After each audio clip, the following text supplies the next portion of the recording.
Hi hello friends, welcome back to my channel. ನಾನು ಶನಿವಾರದ ಲಾಗ್ನ ನಿಮ್ಮ ಜೊತೆ ಶೇರ್ ಮಾಡ್ಕೊತಾ ಇದ್ದೀನಿ. ನೈಟ್ಗೆ ಇವತ್ತು ಟೊಮೊಟೊ ರೈಸ್ ಮಾಡ್ತಾ ಇದ್ದೀವಿ.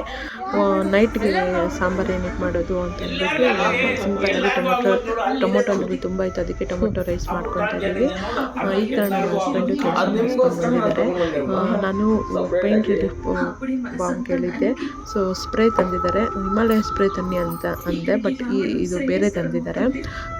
ಕೈ ಮೇಲೆ ಮಲಗ್ತಾಳೆ ದಿನ ನನ್ನ ಮಗಳು, ಅದು ಕೈ ನೋವು ಬಂದ್ಬಿಟ್ಟಿದೆ ನನಗೆ, ಅದಕ್ಕೆ ಸ್ಪ್ರೇ ತರಿಸ್ಕೊಂಡೆ. ಆಮೇಲೆ ಈ ನೆಗಡಿ ಎಲ್ಲ ಬರೋದ್ರಿಂದ ಇದು ಮೆಂಟೋ ಪ್ಲಸ್ ಕೂಡ ತರಿಸ್ಕೊಂಡಿದ್ದೀನಿ. ಹಾಗೆ ನನ್ನ ಹಸ್ಬೆಂಡು ಅವರೆಕಾಳು ತಂದಿದ್ದಾರೆ. ಸೊ ಇದಕ್ಕಿಂತ ಬೆಳೆ ಸಾಂಬಾರು ನಾಳೆ ಮಾಡಬೇಕು. ಸೊ ನನ್ನ ಫೇವ್ರೇಟ್ ಸಾಂಬಾರು ಮಾಡೋಣ ನಾಳೆ ಅಂತ ಅಂದ್ಕೊಂಡಿದ್ದೀವಿ. ಈಗ ನಾನು ಟೊಮೊಟೊ ಬೇಯಿಸ್ಕೊತಾ ಇದ್ದೀನಿ. ಸೊ ಇದು ನಾನು ಡಿಫ್ರೆಂಟಾಗಿ ಮಾಡ್ತಾಯಿದ್ದೀನಿ ಟೊಮೊಟೊ ರೈಸ್ ಬಾತು. ಬೆಳಿಗ್ಗೆ ಜೋಳ ಬೇಯಿಸಿತ್ತು, ತುಂಬ ದಿವಸ ಆಗೋಯಿತು ಜೋಳ ತಂದು. ನಾವಿನ್ನೂ 2-3 ಜೋಳ ಇದ್ದಾವೆ, ಬಟ್ ಅದು ಹೋಗ್ಬಿಟ್ಟಿದೆ, ಗಟ್ಟಿಯಾಗಿಬಿಟ್ಟಿದೆ, ತಿನ್ನೋಕ್ಕಾಗ್ತಾ ಇರಲಿಲ್ಲ. ಇನ್ನು ಅಷ್ಟೇ ತಿನ್ನೋಕ್ಕಾಗಲ್ಲ ಅಂತ ಅಂದ್ಬಿಟ್ಟು ಬಿಟ್ಬಿಟ್ಟೆ. ಅಂದರೆ ಆಗಲಿಲ್ಲ ಫ್ರೆಂಡ್ಸ್, ಗಟ್ಟಿ ಇದ್ದರೆ ತಿನ್ನೋಕ್ಕಾಗಲ್ಲ ಜೋಳ. ಸೊ ಇವಾಗ ಟೊಮೊಟೊ ಬೇಯಿಸ್ಕೊಂಡಾಯಿತು. ಟೊಮೊಟೊ ರೈಸ್ ಹೇಗೆ ಮಾಡೋದು ಅಂತ ನಿಮ್ಮ ಜೊತೆ ಶೇರ್ ಮಾಡ್ಕೊತೀನಿ. ಸೊ ಫಸ್ಟು ಒಂದು 3-4 ಟೊಮೊಟೊನ ಬೇಯಿಸ್ಕೊಬೇಕು. ನಾನು ಕ್ಲೀನಾಗಿ ಕಟ್ ಮಾಡಿ ಹುಳ ಏನಾದರೂ ಇದೆಯಾ ಅಂತ ನೋಡಿ ಆಮೇಲೆ ಬೇಯಿಸ್ಕೊಂಡೆ. ಇವಾಗ ಮಿಕ್ಸಿಗೆ ಹಾಕೊಳ್ಳೋಣ. ಬೇಯಿಸಿರೋ ಟೊಮೊಟೊ, ಬೆಳ್ಳುಳ್ಳಿ ಚೆನ್ನಾಗಿ ಹಾಕಬೇಕು, ಮತ್ತು ಖಾರದ ಪುಡಿ, ಕೊತ್ತಂಬರಿ ಹಾಕಿ ನಾನು ಮಿಕ್ಸಿಗೆ ಹಾಕ್ಕೊಂಡೆ. ಈಗ ಹಸಿ ಬಟಾಣಿ ಬೇಕು, ಹಸಿ ಬಟಾಣಿ ಇತ್ತು. ಸೊ ಹಸಿ ಬಟಾಣಿ ಇದ್ದಿದ್ದಕ್ಕೆ ನಾನು ಇವಾಗ ಟೊಮೊಟೊ ರೈಸ್ ಮಾಡಿದ್ದೆ ಇವತ್ತು. ಸೊ ಸ್ವಲ್ಪ ಹಾಕೊಳ್ಳೋಣ, ಒಂದೊತ್ತಿಗೆ ಜಾಸ್ತಿ ಯಾಕೆ ಹಾಕ್ಕೊಳ್ಳೋದು ಅಂತ ಅಂದ್ಬಿಟ್ಟು ಬರೀ ಇಷ್ಟು ಮಾತ್ರ ಹಾಕ್ಕೊಂಡಿದ್ದೀನಿ. ಇನ್ನು ಮಿಕ್ಕಿದ್ದು ನಾಳೆ ಬೇಳೆ ಭಾತ್ ಏನಾದರೂ ಮಾಡಿದ್ರೆ ಚೆನ್ನಾಗಿರುತ್ತೆ, ಅದಕ್ಕೆ ಬಟಾಣಿ ಇದೊಂದು ಸ್ವಲ್ಪ ಎತ್ತಿಟ್ಕೊಂಡಿದ್ದೀನಿ. ಈಗ ಎಣ್ಣೆ, ಸಾಸಿವೆ, ಉದ್ದಿನಬೇಳೆ, ಕಡಲೆಬೇಳೆ ಹಾಕ್ಕೊಂಡು ಪಲಾವ್ ಎಲೆ ಕೂಡ ಹಾಕ್ಕೊಂಡು ಇವಾಗ ಅರಿಶಿನ ಒಂಚೂರು ಹಾಕ್ಕೊಂಡೆ ಚೆನ್ನಾಗಿರುತ್ತೆ ಅಂತ. ಮತ್ತು ಶುಂಠಿ ಬೆಳ್ಳುಳ್ಳಿ ಪೇಸ್ಟ್ ಹಾಕ್ಕೊಂಡು ಹಸಿ ಬಟಾಣಿ ಹಾಕ್ಕೊಂಡು ಚೆನ್ನಾಗಿ ಕಲಿಸ್ಕೊಂಡೆ. ಆಮೇಲೆ ಮಿಕ್ಸಿಗೆ ಹಾಕ್ಕೊಂಡು ಪೇಸ್ಟು ಕೂಡ ಹಾಕ್ಕೊಂಡು ಚೆನ್ನಾಗಿ ಕಲಿಸ್ಕೊಂಡು ಅಕ್ಕಿ ತೊಳೆದಿಟ್ಕೊಂಡಿದ್ದೆ. ಸೊ ಅಕ್ಕಿನೂ ಹಾಕಿ ಚೆನ್ನಾಗಿ ಮಿಕ್ಸ್ ಮಾಡಿಕೊಂಡು ರುಚಿಗೆ ತಕ್ಕಷ್ಟು ಉಪ್ಪು ಹಾಕಬೇಕು. ಸೊ ಎಷ್ಟು ಅಕ್ಕಿ ಇಟ್ಟಿದ್ದೀವೋ ಅದರ 2ರಷ್ಟು ನೀರು ಹಾಕ್ಕೊಂಡು, ಸೊ ಉಪ್ಪು ಇನ್ನೊಂಚೂರು ಹಾಕಿ ಕಲಿಸ್ಬಿಟ್ಟು 3 ವಿಷಲ್ ಕೂಗಿಸ್ಬಿಟ್ರೆ ಮುಗೀತು, ಟೊಮೊಟೊ ರೈಸ್ ರೆಡಿ ಆಗುತ್ತೆ. ಇದಂತೂ ತುಂಬ ಚೆನ್ನಾಗಿತ್ತು. ವಿಷಲ್ ಬಂದಾಗ ಆ ಸ್ಮೆಲ್ಲು ಸಖತ್ತಾಗಿತ್ತು. ಸೊ ಆಲ್ರೆಡಿ ಕೊತ್ತಂಬರಿ ಮಿಕ್ಸಿಗೆ ಹಾಕಿದ್ದೀನಿ, ಆದರೂ ಕೂಡ ಇನ್ನೊಂಚೂರು ಕೊತ್ತಂಬರಿ ಸಣ್ಣಗೆ ಹಚ್ಬಿಟ್ಟು ಹಾಕ್ಕೊಂಡಿದ್ದೀನಿ.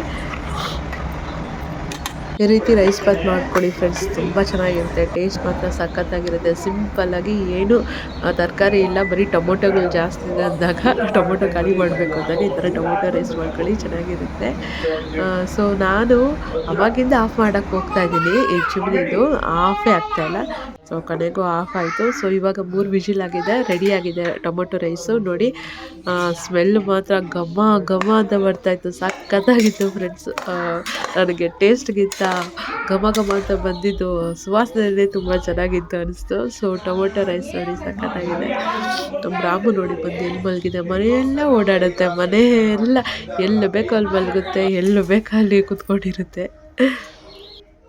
ಹಾಗೆ ನೈಟು ಟೊಮೊಟೊ ರೈಸ್ಗೆ ಒಂಚೂರು ಮಜ್ಜಿಗೆ ಇರಲಿ, ಚೆನ್ನಾಗಿರುತ್ತೆ. ಖಾರ ಇತ್ತು ಅಂದರೆ ಮಜ್ಜಿಗೆ ಸರಿ ಹೋಗುತ್ತೆ ಅಂತ ಅಂದ್ಬಿಟ್ಟು ಸೊ ಮನೇಲೆಲ್ಲರೂ ಊಟ ಮಾಡಿದ್ವಿ. ಅದಾದಮೇಲೆ ಪಾಪುಗೆ, ಅವಳು ಊಟ ಮಾಡಲಿಲ್ಲ, ಬ್ರೆಡ್ ಕೊಟ್ಟಿದ್ದೀನಿ, ತಿಂತಾ ಇದ್ದಾಳೆ. Hi hello friends, welcome back to my channel. ನೆನ್ನೆ ವೀಡಿಯೋದಲ್ಲಿ ನಾನು ತುಂಬ ಇಮೋಷ್ನಲ್ ಆದೆ, ನಾನು ನೋವು ಹೇಳ್ಕೊತ ಹತ್ಕೊಂಡ್ಬಿಟ್ಟೆ. Really sorry. ತುಂಬ ಜನ ಅದಕ್ಕೆ ಕಮೆಂಟ್ ಮಾಡಿದ್ದೀರಾ, ಅಳಬೇಡಿ ಅಂತ ಹೇಳಿದ್ದೀರಾ, ಧೈರ್ಯ ಹೇಳಿದ್ದೀರಾ, ಸಮಾಧಾನ ಮಾಡಿದ್ದೀರಾ. ನಿಜವಾಗ್ಲೂ ನನಗೆ ತುಂಬ ಖುಷಿ ಆಯಿತು, ಹಾಗೆ ನಂಗೆ ಸಮಾಧಾನವೂ ಆಯಿತು. ನಿಮ್ಮ ಒಂದೊಂದು ಕಮೆಂಟು ನಾನು ನೋಡಿ, ಹೌದು ನಾನು ಧೈರ್ಯವಾಗಿರಬೇಕು, ಸ್ಟ್ರಾಂಗ್ ಆಗಿರಬೇಕು, ಅನುಸರಿಸ್ಕೊಂಡು ಹೋಗಬೇಕು ಅಂತೆಲ್ಲ ಅನಿಸ್ತು. ನಾನು ಅಂದ್ಕೊಂಡಿದ್ದೀನಿ ನಾನು ಅಳಬಾರ್ದು ಅಂತ, ನಾನು ಅಂದ್ಕೊಂಡಿದ್ದೀನಿ ಸ್ಟ್ರಾಂಗ್ ಆಗಿರೋಣ ಅಂತ ಅಂದ್ಕೊಂಡಿದ್ದೀನಿ. ಅದೇನು ಗೊತ್ತಾ ಫ್ರೆಂಡ್ಸ್, ಅಪ್ಪ ಅಮ್ಮ ಅಂತ ವಿಚಾರ ಬಂದುಬಿಟ್ರೆ ನಾನು ತುಂಬ ಇಮೋಷ್ನಲ್ ಆಗೋಗ್ತೀನಿ. ನಾನು ತುಂಬ ಇಮೋಷ್ನಲ್ ಪರ್ಸನ್ನು, ಅದರಲ್ಲೂ ತಂದೆ ತಾಯಿ ಅಂತಂದರೆ ತುಂಬ ಇಮೋಷ್ನಲ್ ಆಗ್ತೀನಿ. ಅವ್ರ ಪ್ರೀತಿ ಸ್ವಲ್ಪ ಕಮ್ಮಿ ಆಗ್ತಿದೆ ಅಂತ ಗೊತ್ತಾಗಿದ ತಕ್ಷಣ ಆ ನೋವು ನನಗೆ ತಡ್ಕೊಳಕ್ಕಾಗಿಲ್ಲ. ಸೊ ಅದನ್ನು ನಾನು ವೀಡಿಯೋದಲ್ಲಿ ನಿಮ್ಮ ಜೊತೆ ಶೇರ್ ಮಾಡಿಕೊಂಡೆ. ಯಾರಿಗಾದ್ರೂ ಬೇಜಾರಾಗಿದ್ದರೆ ಕ್ಷಮಿಸಿ. ಯಾಕೆ ಅಪ್ಪ ಅಮ್ಮ ವಿಷಯದಲ್ಲಿ ಅಷ್ಟೊಂದು ಎಮೋಷ್ನಲ್ ಆದೆ ಅಂತಂದರೆ, ಮದುವೆ ಆದಮೇಲೆ ನಮ್ಮ ಅಪ್ಪ ಅಮ್ಮಗೆ ನನ್ನ ಮೇಲೆ ನಂಬಿಕೆನೇ ಇಲ್ಲ, ನಂಬಿಕೆ ಕಮ್ಮಿ ಆಗಿಬಿಟ್ಟಿದೆ. ನಮ್ಮನ್ನು ನೋಡ್ಕೊತಾಳೆ, ಸಾಕ್ತಾಳೆ ಅನ್ನೋ ನಂಬಿಕೆನೇ ಅವ್ರಿಗಿಲ್ಲ, ಹಂಗಾಗ್ಬಿಟ್ಟಿದೆ. ಯಾಕಂದರೆ ನನಗೆ ಮದುವೆ ಆಯಿತು, ಮಗು ಆಗಿದೆ, ನನಗೂ ಅಂತ ಒಂದು ಸಂಸಾರ ಇದೆ. ಅಮ್ಮ ಬಂದು ಏನು ಹೇಳ್ತಾರೆ ಗೊತ್ತಾ, ನಾವು ನಿನ್ನ ತಂದು ಸಾಕಿದ್ದೀವಿ ಅನ್ನೋ ಕಾರಣಕ್ಕೆ ನೀವು ನಮ್ಮನ್ನು ನೋಡ್ಕೊಬೇಕು, ಸಾಕಬೇಕು ಅನ್ನೋದು ಏನೂ ಇಲ್ಲ. ಆ ಥರ ಏನೂ ರೂಲ್ಸ್ ಇಲ್ಲ. ನಿನಗೂ ಮದುವೆ ಆಗಿದೆ, ನಿನಗೂ ಒಂದು ಲೈಫ್ ಇದೆ, ನಿನಗೂ ಒಂದು ಸಂಸಾರ ಅಂತ ಇದೆ, ನಾವು ನಿಮಗೆ ತೊಂದರೆ ಆಗಬಾರ್ದು, ಭಾರ ಆಗಬಾರ್ದು ಅಂತ ನಮ್ಮಮ್ಮ ಹಾಗೆ ಹೇಳ್ತಾರೆ. ಬಟ್ ಆ ಥರ ಏನೂ ಇಲ್ಲ. ಇವಾಗ ಭಾರ ಅನ್ನೋದಂತೂ ಏನೂ ಇಲ್ಲ. ನಾನು ನನ್ನ ಗಂಡ ಇಬ್ಬರು ಮಾತಾಡಿಕೊಂಡು ತೊಗೊಂಡಿರೋಂಥ ಡಿಸಿಷನ್ನು. ಸೊ ನಾನು ಅವ್ರ ಹತ್ರ ಮಾತಾಡಿದ್ದೀನಿ. ಈಗ ನನಗೂ ಎತ್ತ ತಂದೆ ತಾಯಿ ಇಲ್ಲ, ನನ್ನ ಹಸ್ಬೆಂಡ್ಗೂ ಎತ್ತ ತಂದೆ ತಾಯಿ ಇಲ್ಲ. ಸೊ ನಮ್ಮ ಅಪ್ಪ ಅಮ್ಮನೇ, ನಾನು ಸಾಕಿದ ಅಪ್ಪ ಅಮ್ಮನೇ ನಾನು ನಮ್ಮ ಅಪ್ಪ ಅಮ್ಮ ಥರನೇ ನಾನು ನೋಡ್ತಾ ಇದ್ದೀನಿ. ನನ್ನ ಹಸ್ಬೆಂಡು ಅಷ್ಟೇ. ಅತ್ತೆ ಮಾವ ಅಂತ ಯಾವತ್ತೂ ಇವತ್ತವರೆಗೂ ಒಂದು ಸರಿನೂ ಕರೆದಿಲ್ಲ. ಅಪ್ಪ ಅಮ್ಮ ಥರನೇ ಮಾತಾಡ್ಸಿದ್ದು, ಅಪ್ಪ ಅಮ್ಮ ಅಂತಲೇ ಕರೆಯೋದು ನನ್ನ ಹಸ್ಬೆಂಡು. ಸೊ ಇಬ್ರಿಗೂ ನಮ್ಮಿಬ್ರಿಗೂ ಅವ್ರನ್ನ ಚೆನ್ನಾಗಿ ನೋಡ್ಕೊಬೇಕು ಅನ್ನೋದೇ ಮೈಂಡಲ್ಲಿರೋದು. ನಾವು ಹಂಗೆ ಮಾಡ್ತಾಯಿದ್ದೀವಿ ಕೂಡ. ಬಟ್ ಅಮ್ಮ ಬಂದು ಆ ಥರ ಹೇಳೋದು ಎಷ್ಟು ಮಾತ್ರ ಸರಿ. ಇವಾಗ ಮಗಳು ಅಳಿಯನೇ ರೆಡಿ ಇದ್ದಾರೆ ನೋಡ್ಕೊಳ್ಳೋಕ್ಕೆ. ಇವರು ಬಂದು ನೋಡ್ಕೊಬೇಕು ಅಂತ ಏನೂ ಇಲ್ಲ, ರೂಲ್ಸ್ ಏನೂ ಇಲ್ಲ. ಅಂದರೆ ಇವ್ರ ಮೈಂಡಲ್ಲಿ ಏನಿದೆ ಅಂದರೆ ಅವ್ರು ಹುಟ್ಟು ಬೆಳೆದು ಊರಲ್ಲಿ ಚಿಕ್ಕಬಳ್ಳಾಪುರದಲ್ಲಿ ಇಂಡಿಪೆಂಡೆಂಟಾಗಿ ಒಬ್ಬರೇ ಬದುಕಬೇಕು ಅನ್ನೋದು ನಮ್ಮ ಅಮ್ಮಂಗೆ ಆಸೆ. ಬಟ್ ನಮ್ಮಪ್ಪ ಏನು ಹೇಳ್ತಾರೆ ಗೊತ್ತಾ, ನಾನಿರೋವರೆಗೂ ಒಬ್ಬಳೇ ಇರೋಕ್ಕೆ ನಾನು ಬಿಡೋದಿಲ್ಲ ಅಂತಲೂ ಹೇಳ್ತಾರೆ. ಆಮೇಲೆ ಅಮ್ಮಗೆ ಹೇಳ್ತಾರೆ, ಇದು ನಮ್ಮ ಏಜ್ ಅಲ್ಲ, ಒಬ್ಬರೇ ಬದುಕೊಂತ ಏಜ್ ಅಲ್ಲ, ಮಗಳು ಅಳಿಯ ಇದ್ದಾರೆ, ನಮಗೆ ಯಾರೂ ಇಲ್ಲ ಅಂತಲ್ಲ, ಇದ್ದಾರೆ, ಅವ್ರ ಜೊತೆ ಹೊಂದ್ಕೊಂಡು ಹೋಗೋಣ, ಅಲ್ಲಿ ಇನ್ಯಾರೂ ಇಲ್ಲ ನಮಗೆ, ಮಗಳು ಅಳಿಯ ಬಿಟ್ಟು ಇನ್ಯಾರೂ ಇಲ್ಲ, ಅವ್ರ ಜೊತೆ ನಾವು ಇರಬೇಕು ಅಂತ ನಮ್ಮಪ್ಪ ಹೇಳಿದ್ರೆ ನಮ್ಮಮ್ಮಗೆ ಅರ್ಥ ಆಗಲ್ಲ.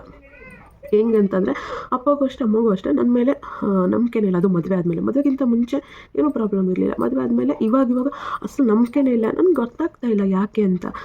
ಅವರು ಹೆಂಗೆ ಥಿಂಕ್ ಮಾಡ್ತಾರೆ ಅಂದರೆ, ಎತ್ತು ಮಕ್ಕಳೇ ತಂದೆ ತಾಯಿನ ನೋಡ್ಕೊಳ್ಳೋದೇ ಸಾಕಲ್ಲ, ಇನ್ನು ಸಾಕಿದ ಮಗಳು ನೋಡ್ಕೊತಾಳ ಅನ್ನೋದು ಅವ್ರಿಗೆ ಪ್ರಶ್ನೆ, ಅವ್ರಿಗೆ ಡೌಟ್. ಸೊ ಇದು ಯಾರು ಹೇಳಿದ್ರು, ಏನು ಮಾಡಿದ್ರೋ ಗೊತ್ತಿಲ್ಲ. ಚೆನ್ನಾಗಿದ್ದಾರೆ ಅಂತ ಯಾರಾದರೂ ಏನಾದರೂ ಹೇಳಿರ್ಬೋದು, ತಲೆ ಹುಳ ಬಿಟ್ಟಿರ್ಬೋದು, ಅದು ಏನೋ ನನಗೊಂಚೂರು ಗೊತ್ತಿಲ್ಲ. ಬಟ್ ಈ ನಡುವೆ ಅವ್ರಿಗೆ ಆ ಥರ ಅನಿಸ್ಬಿಟ್ಟಿದೆ. ನಾನು ಹೇಳೋದು ಒಂದೇ, ಆ ಥರ ನನಗೆ ಮನೋಭಾವನೆ ಇದ್ದಿದ್ರೆ ನಾನು ಮದುವೆ ಆಗಿ ನನ್ನ ಪಾಡಿಗೆ ನನ್ನ ಗಂಡನ ಮನೆಗೆ ಬರ್ತಾಯಿದ್ದೆ. ನಾನು ಇವ್ರನ್ನ ಕರ್ಕೊಂಬರ್ತಿರಲಿಲ್ಲ. ಎಲ್ಲಾದರೂ ನೋಡಿದ್ದೀರಾ ಫ್ರೆಂಡ್ಸ್, ಎಲ್ಲಾದರೂ ನೋಡಿದ್ದೀರಾ ಮದುವೆ ಆದಮೇಲೆ ಆ ಹೆಣ್ಣು ಮದುವೆ ಮಾಡ್ಕೊಂಡು ಬಂದಮೇಲೆ ಗಂಡನ ಮನೆಗೂ ತಂದೆ ತಾಯಿನೂ ಕರ್ಕೊಂಡು ಬರೋಂತಹ ಸಂಗತಿ ಎಲ್ಲಾದರೂ ನೀವು ನೋಡಿದ್ದೀರಾ?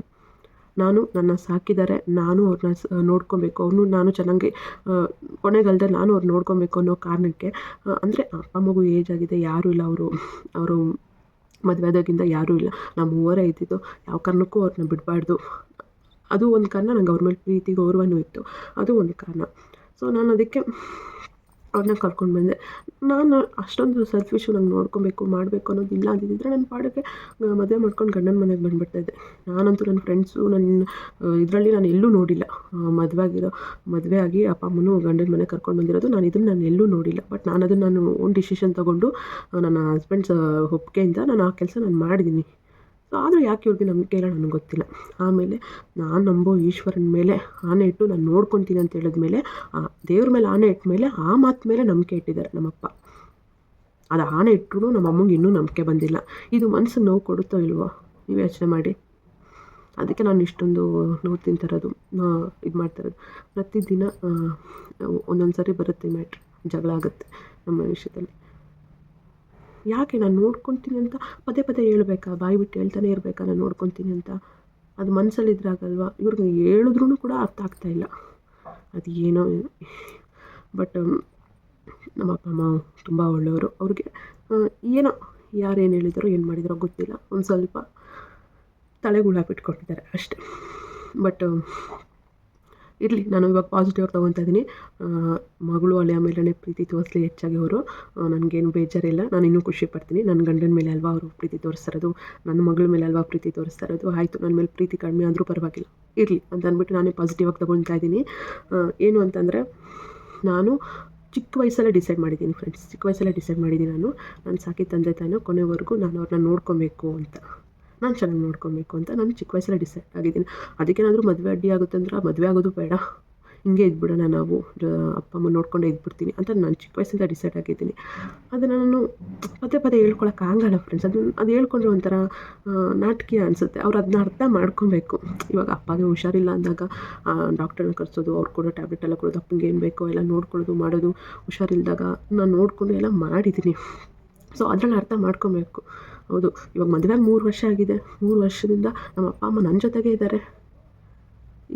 ಇದರಲ್ಲೇ ಗೊತ್ತಾಗಲ್ವಾ ಮಗಳು ನೋಡ್ಕೊತಾಳೋ ಇಲ್ವ ಅಂತ.